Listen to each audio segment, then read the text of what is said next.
Studio today, not only our very own Alex Wilson, but also the District Attorney of Ventura County, Greg Totten, and Ventura County's Public Defender, Steve Lipson, and they are there to talk about Prop 34, the Death Penalty Initiative Statute, and I will read from the official title and summary prepared by the Attorney General's Office as to what Prop 34 is all about. First of all, it repeals the death penalty, its maximum punishment for persons found guilty of murder, and replaces it with life imprisonment without possibility of parole. It applies retroactively to persons already sentenced to death.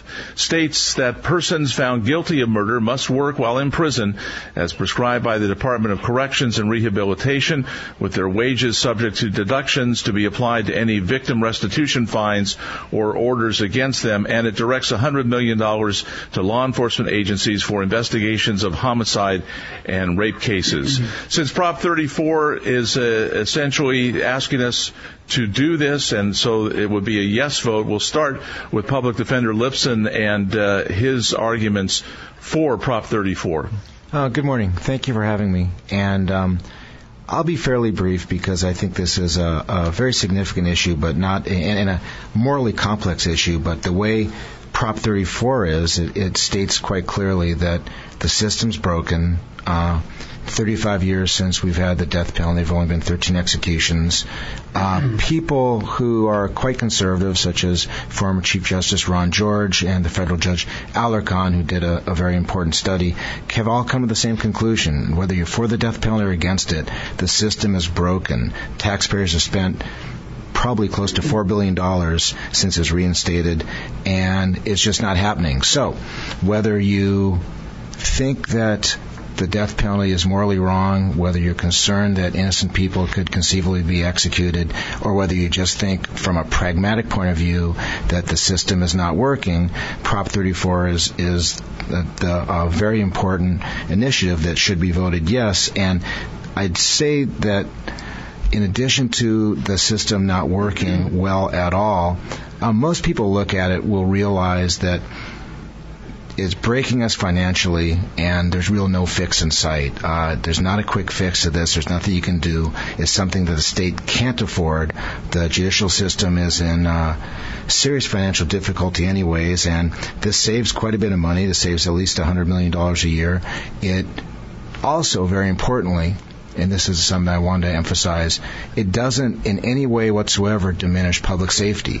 The people are not getting out. Life without the possibility of parole means just that. So the question is not whether or not someone will get out. The question is when they die in prison. Will they die in prison of old age or illness, or will they die in prison because they're going to be executed? So I want to make sure that I don't monopolize this and Mr. Totten gets a chance to speak, but I feel that the system's broken. It's a fiscally prudent way to go forward, and pragmatically it's an appropriate thing. So that's why I think Prop 34 should get your yes vote. And now the argument against Prop 34 from DA Greg Totten. Well, thank you, Rich. It's important to note that Prop 34 abolishes the death penalty in total in the state of California, and effectively it will transfer more than 720 of California's worst killers off of death row. This includes 135 sexual assault murderers, includes 126 torture murderers, 135 murders of children, and 41 cop killers. Their crimes have impacted directly countless surviving victims and led to the death of 1,347 victims here in the state of California. In terms of just who is opposing this initiative, because of its profound impact upon the death penalty law, it is opposed by virtually every law enforcement organization in the state of California and every crime victims organization in the state of California. It props up an argument of some type of cost savings in a way that is largely illusory. It proposes $100 million in savings, but in reality, the initiative, the fine print of the initiative, makes it clear that that money over a 3-year cycle will be taken out of the general fund. So other programs will suffer if this initiative is passed.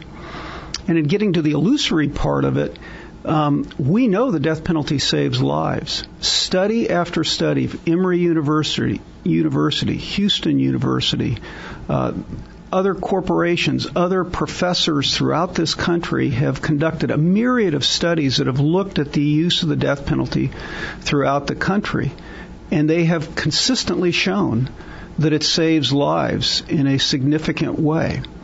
If you take the current individuals that are on death row as we speak today, and you just do a longitudinal estimate of the cost that the taxpayers will have to pay to house them for the rest of their lives, that cost is over $2 billion.